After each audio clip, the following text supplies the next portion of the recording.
नमस्कार, मैं हूं आपके साथ मयंक। आज 29 तारीख है, जंग का 30वां दिन और देखिए दोनों तरफ से जबरदस्त हमले और भयानक जंग। ये जंग अब एक ऐसे दौर में प्रवेश कर रही है जहां से आगे ऐसी तबाही हो सकती है जिसका शायद हिरोशिमा और नागासाकी की याद आ जाए। देखिए ये बात मैं इसलिए कह रहा हूं क्योंकि हमले लगातार इसराइल पर हो रहे हैं, अरब देशों पर हमले हो रहे हैं, ईरान की अलग अलग जगहों पर हमले हो रहे हैं, अस्पताल पर हमले हुए, कल आपने देखा यूनिवर्सिटी पर हमले हुए, उस सब के बारे में मैं बात कर चुका हूं। इसराइल में तो वो तबाही है जो शायद आपको जब ये जंग थमेगी, कब थमेगी पता नहीं, जब थमेगी उसके बाद इसराइल का रूप ही आपको ना समझ आए, इतनी भयंकर तबाही है। लेकिन इसके बीच पिछले 24 घंटों में जो हमले हुए हैं उन्होंने एक नया खतरा पैदा कर दिया है और वो खतरा है न्यूक्लियर रेडिएशन का, न्यूक्लियर धमाके का, किसी ऐसे हादसे का जो एक झटके में लाखों नहीं बल्कि करोड़ों जान ले सकता है। अब देखिए मैं ऐसा क्यों कह रहा हूं, ऐसा इसलिए कह रहा हूं, पिछले चंद घंटों के अंदर 5 न्यूक्लियर ठिकाने हैं ईरान और इजराइल के, अगर हम मिला लें, जिनके ऊपर स्ट्राइक्स हुई है, जिनके ऊपर मिसाइलें गिरी हैं। और उसमें जो सबसे खतरनाक हमले थे वो अराक, ईरान के अराक में जो शाहिद खुदाम हैवी वाटर कॉम्प्लेक्स है, इसको निशाना बनाया है इजराइल और अमेरिका की एयरफोर्स ने। यानी कि ये वो एरिया है जहाँ पे हैवी वाटर जिसका इस्तेमाल होता है न्यूक्लियर फैसिलिटीज़ में, उसके ऊपर ये हमले हुए। इसके अलावा यज़्द जो प्रांत है ईरान का, यहाँ पे अर्दकान में स्थित येलो केक उत्पादन संयंत्र पर हमले हुए हैं। अब ये येलो केक क्या होता है? देखिए येलो केक यूरेनियम का ही एक रूप होता है, ज़्यादा सघन रूप होता है, यूरेनियम का एक प्रकार होता है, जबकि हैवी वाटर का इस्तेमाल परमाणु रिएक्टरों में किया जाता है। इन दोनों साइट्स पर हमला होने के बाद ईरान ने एक बार फिर डिमोना साइट्स पर अपना निशाना साधते हुए हमला किया है। डिमोना में इजराइल का न्यूक्लियर पावर प्लांट है, उसके बारे में मैं पहले भी बात कर चुका हूं। नेगेव रेगिस्तान में जो है शिमोन पेरेज न्यूक्लियर सेंटर, इसके ऊपर एक बार फिर ईरान की तरफ से हमले हुए। आप देखिए लगातार बुशहर पर हमले हो रहे हैं, यानी ये 2 साइट्स पर हमले हुए। इसके अलावा बुशहर पर फिर से हमले हुए। मैं पहले ही आपको बता चुका हूं कि एक बार तो बुशहर के ऊपर ऐसा हमला हुआ था कि जो 350 मीटर के डिस्टेंस से जो कोर एरिया है वो बचा था। इसके अलावा नतांज में और हमले हो रहे हैं, पारचीन में हमले हो रहे हैं। देखिए ये 5 अलग अलग जगह हैं जहां पर न्यूक्लियर स्टेशंस पर हमले शुरू हो गए। और सच मानिए, एक भी मिसाइल अगर किसी भी न्यूक्लियर स्टेशन के कोर एरिया पर गिर जाती है, वहां गिर जाती है जहां सेंट्रीफ्यूजेस लगे हुए हैं, और अगर वहां से रेडिएशन शुरू हुआ तो पूरे मिडिल ईस्ट की तस्वीर बदल जाएगी। ना तो अरब देश बचेंगे, ना इजराइल बचेगा, आसपास के जितने देश हैं वो तो तबाह होंगे ही होंगे। इसका रिएक्शन रूस तक जाएगा, इसका रेडिएशन रूस तक जाएगा, इसका रेडिएशन एशिया तक आएगा, इसका रेडिएशन यूरोप तक जा सकता है। एक ऐसी दुर्घटना हो सकती है जो हिरोशिमा और नागासाकी से भी बुरी हो सकती है। और इसको लेकर दुनिया के तमाम न्यूक्लियर साइंटिस्ट जो हैं वो बार बार आगाह कर रहे हैं। आइए, ये तो जो कर रहा है वो कर रहा है, लेकिन जो तमाम देशों के न्यूक्लियर एक्सपर्ट्स हैं अब उनके कान खड़े हैं और वो ये कह रहे हैं कि ये जो 5-6 सेंटर्स पर लगातार हमले हो रहे हैं, ये किसी भी दिन एक ऐसी तबाही ला सकते हैं जो शायद सब कुछ तबाह करके रख देगी। ईरान की तरफ से पहले ही ये साफ किया गया था। देखिए ईरान पर जो हमले हुए, अगर आप उनका नेचर देखें, डोनाल्ड ट्रंप ने कहा, डोनाल्ड ट्रंप हमेशा जो कहते हैं उसका उल्टा होता है। मैं पिछले वीडियो में भी आपको कहा था कि पहले बात आई कि हम बातचीत कर रहे हैं, वो पूरी बात खत्म हो गई, कोई बातचीत नहीं हो रही। फिर कहा गया अब 10 दिन के लिए हम युद्ध विराम कर रहे हैं। उसके बाद देखिए कहाँ कहाँ हमले हुए। ईरान के अस्पतालों पर हमले हो रहे हैं, ईरान की यूनिवर्सिटीज़ पर हमले हो रहे हैं, ईरान के हॉस्टल्स और रेजिडेंशियल इलाकों पर हमले हो रहे हैं, जिनका जंग से कोई लेना देना नहीं है। सिर्फ बम बरसाए जा रहे हैं आंख बंद करके। और उसके बाद ईरान का जब गुस्सा देखने को मिला, 5 देश दहले। मैंने कल ही बताया था आपको, 5 देशों पर चुन चुन के हमले हुए हैं। और ईरान कारण बता के भी हमले कर रहा है कि अगर सऊदी अपना बेस अमेरिका को देगा तो फिर सऊदी पर हमले होंगे। यूएई अगर किसी तरह से ईरान के खिलाफ कोई एक्शन करेगा तो यूएई पे हमले होंगे। बहरीन में सेना ने कहा हम ईरान पर हमला करेंगे, हम ईरान से जंग को लिए तैयार हैं, तो बहरीन पर भयानक हमले हुए। कुवैत में अमेरिकन सेंटर्स पर एक बार फिर हमले हुए, कुवैत के एयरपोर्ट पर, अमेरिकन बेसिस पर फिर हमले हुए। यही हाल इराक का है। 5-6 अरब देश फिर 24 घंटे में दहल चुके हैं। और इसके अलावा दो बेहद बड़ी खबरें, देखिए सोर्सेज से ये खबरें आ रही हैं कि डोनाल्ड ट्रंप की अब स्थिति ऐसी है कि डोनाल्ड ट्रंप एकदम डेस्परेट है कि किसी तरह से हॉर्मूज खुल जाए। अमेरिका का ऑयल रिजर्व तेजी से कम हो रहा है, जैसा कि जानकारियां आ रही हैं उसके मुताबिक अमेरिका को ऊपर भी खासा असर पड़ रहा है और अमेरिका का ऑयल रिजर्व भी ख़त्म होना शुरू हो गया है। ऐसे हालात में पूरी दुनिया का दबाव है अमेरिका के ऊपर। दो ही ऑप्शन है, या तो अमेरिका अपनी हार स्वीकार करे और यहाँ से वापस निकल ले। जिस तरह से हमले हुए थे उसका नतीजा देख लिया आपने क्या हुआ। मैंने कल आपको वीडियो में बताया था कि कैसे जेडी वेंस नेतन्याहू पर चीख पड़े कि आपने हमें फंसा दिया इस युद्ध में। आपने कहा था सुप्रीम लीडर पर हमला करो, हमने हमला कर दिया। अब उसके बाद आपने कहा था कि जंग जीत जाएंगे, और देखिए 1 महीने बाद क्या हालत है। हालत यह है कि अली खामेनी साहब का ईरान शान के साथ जीत रहा है। ईरान का बच्चा बच्चा लड़ने को तैयार है, और 1 महीना हो चुका है अली खामेनी साहब की शहादत को। और हकीकत यह है कि ईरान ने इजराइल और अमेरिका को घुटने में ला दिया है। दुनिया के सबसे बड़े ताकतवर देश का दावा करने वाले अमेरिका के प्रेसिडेंट को यह समझ में नहीं आ रहा है कि अब हम बाहर निकलें तो कैसे निकलें। अमेरिकन सोल्जर्स मर रहे हैं। 500 सोल्जर्स अमेरिका के मारने का दावा किया है ईरान ने। ईरान का कहना है कि जो घायल के नंबर्स बताए जा रहे हैं, हकीकत में वो सब मारे जा चुके हैं और 500 से ज़्यादा हमने सोल्जर्स मार दिए हैं, ऐसा ईरान की सेना का दावा है। जितने बेसेस हैं मिडिल ईस्ट के सब तबाह हो चुके हैं। और जैसे ही किसी मिडिल ईस्ट पर के किसी भी बेस पर अमेरिकन बेस पर ईरान की मिसाइल गिरती है, उसके बाद उसको ठीक करके फिर कुछ से ऑपरेशन शुरू करने की कोशिश की जाती है, उसके पहले फिर ईरान की मिसाइल बरस जाती है। पूरे मिडिल ईस्ट के बेस तबाह हैं। और इजराइल का तो हाल ही छोड़ दीजिए अब तो हूती और हिजबुल्ला भी जो है वो पूरी ताकत के साथ हमले कर रहे हैं। हूती तैयार बैठा है दूसरा जो स्ट्रेट ऑफ अलमंदाब है उसको बंद करने के लिए, यानी हॉर्मूज भी बंद है और अलमंदाब जो बे है वो भी बंद। उसके बाद क्या होगा पता नहीं।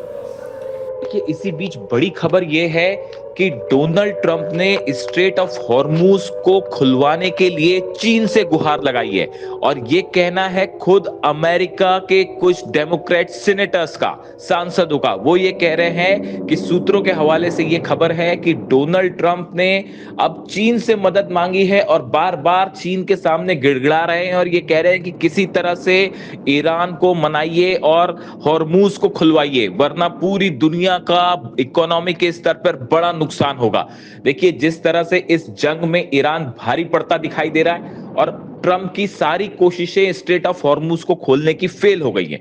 ऐसी सूरत में अब ट्रंप जो है वो चीन से गुहार लगा रहे हैं। इसी के साथ बड़ी खबर यह भी आई है कि डोनाल्ड ट्रंप अगर ग्राउंड ऑपरेशन करते हैं तो ये जंग करीब 2 महीने से ज्यादा चल सकती है। देखिए एक बात तय है कि इस जंग में अब ईरान भारी पड़ रहा है। इस सूरत में अगर ट्रंप सीज फायर करके वापस चले जाते हैं तो पूरे मिडिल ईस्ट से, अरब से, बल्कि पूरी दुनिया से अमेरिका का प्रभाव बेहद कम होगा और यह संदेश जाएगा कि ईरान से हारकर अमेरिका भाग गया।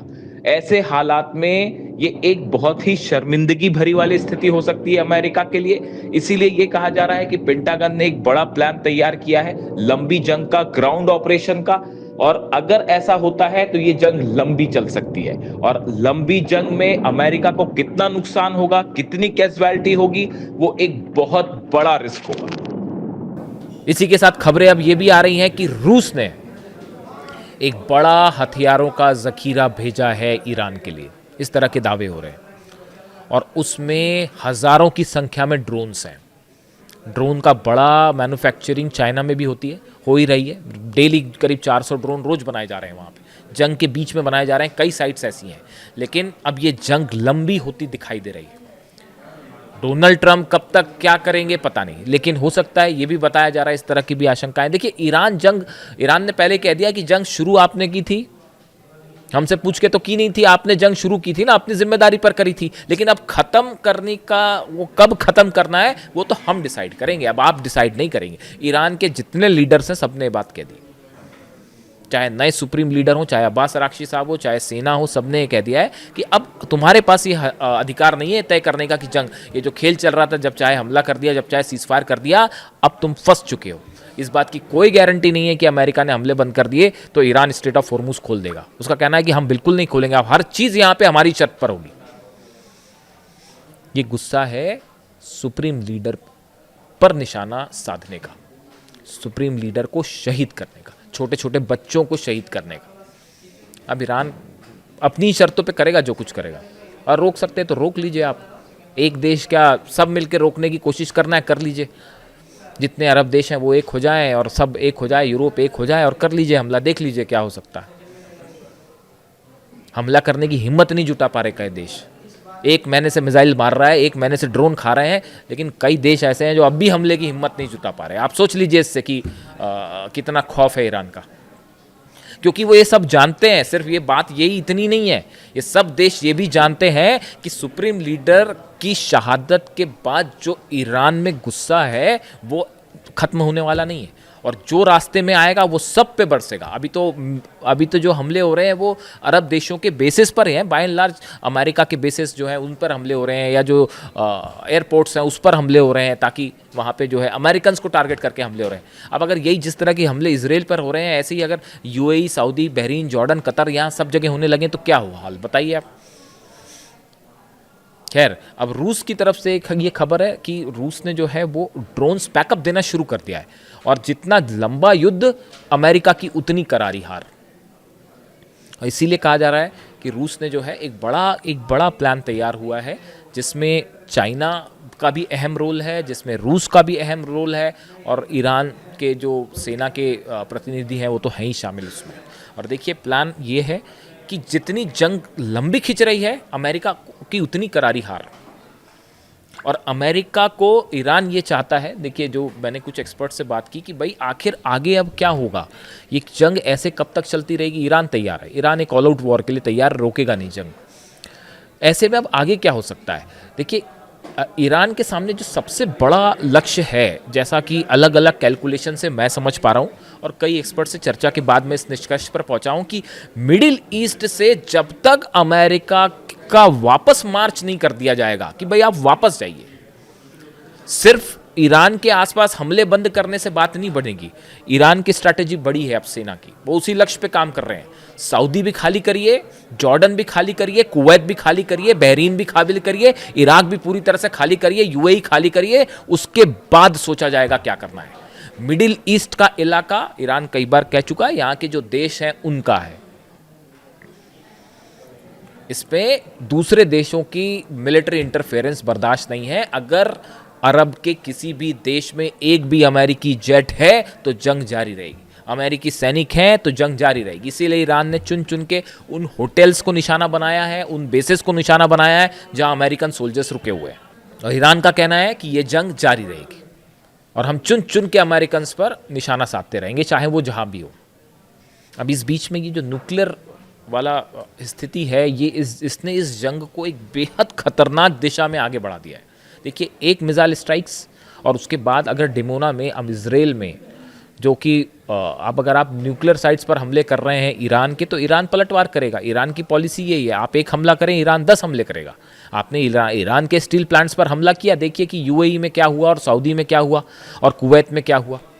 आप वहाँ की गैस फील्ड्स जलाएंगे, अरब के पूरे ऑयल फील्ड्स जो हैं, कुएं, वो जलने लगेंगे। तो ईरान इस मोड में है कि एक हमले का जवाब 10 हमले से दिया जाए। और ऐसी सूरत में अब डोनाल्ड ट्रंप के पास ग्राउंड फोर्सेस वाली बात तो बड़ी दूर की लग रही है अब, कि भले वो फोर्सेस हैं, भेज दी गई हैं, इसमें कोई शक नहीं, ये बात सही है। 10,000 सैनिक मरीन्स हैं, उसमें डेल्टा फोर्स है और तमाम अलग अलग यूनिट्स हैं जो मिडिल ईस्ट के लिए रवाना हो गई। और वो लेकिन वो ऑपरेशन करेंगी नहीं करेंगी, ये अपने आप में बड़ा सवाल है। डोनाल्ड ट्रंप की जो पहली प्रायोरिटी है वो ये चाह रहे हैं कि किसी तरह से स्ट्रेट ऑफ हॉर्मूज खोला जाए, वरना सब कुछ, ये जो ईरान ने जो है ना गर्दन पकड़ ली है, ईरान के हाथ में वो चीज़ आ गई है जो इसको अब वापस लेना बड़ा मुश्किल है। अब इससे बाहर निकलना अमेरिका के लिए मुश्किल है। जैसे होता है ना कि अब फंस गए, अब भाई शेर की मान में घुसे थे, सीधी सी बात है, इसमें ज़्यादा घुमाने फिराने की बात नहीं है। शेर की मान में घुसे थे, अब जो भी करेगा वो शेर ही करेगा। अब आप क्या करना है, आपने क्या करना है। वो भाई एक चुटकुला होता है ना, जो किया जाता है ऐसा कि भाई अगर शेर की गुफा में घुस गए तो उसके बाद फिर अब आपने क्या करना है। अब तो जो करना है वो शेर करेगा, वो शेर तय करेगा स्ट्रेट ऑफ हॉर्मूज खोलना है कि नहीं खोलना है, शेर तय करेगा कि कहाँ कहाँ हमले करने हैं, शेर तय करेगा जब रोकना है तब रोकी जाएगी, नहीं रोकना है नहीं रोकी जाएगी। वही एग्जैक्टली ये सिचुएशन है इस समय। और अली लारिजानी के साहब की जगह जो नए सिक्योरिटी काउंसिल के जो नए सेक्रेटरी बने हैं ना, उनका रुख और भी ज़्यादा आक्रामक है। जो नए सुप्रीम लीडर बने हैं ना, इसीलिए कहा जा रहा था कि जब तक अली खामेनेई साहब थे तब तक तो उन्होंने रोके रखा, उन्होंने नहीं बनने दिया न्यूक्लियर बॉम्ब, क्योंकि ईमान के पक्के थे वो, और जो है वो अपने फैसले पर अडिग रहते थे कि उन्होंने कहा कि ठीक है मैं नहीं बनाऊंगा तो नहीं बनाऊंगा।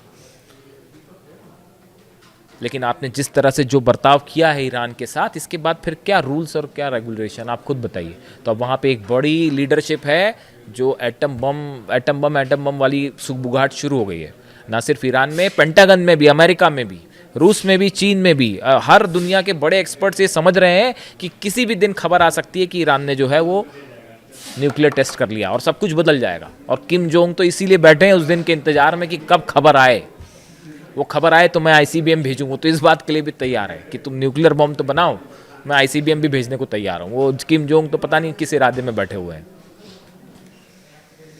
तो हालात ये है कि ये जंग एक महीना होते होते अब जंग उस मुकाम पर आ गई है जहां से न्यूक्लियर वॉर की शुरुआत होती है। इसका अंजाम क्या होगा कोई नहीं जानता। वीडियो कैसा लगा कमेंट करके ज़रूर बताएं। Thank you so much.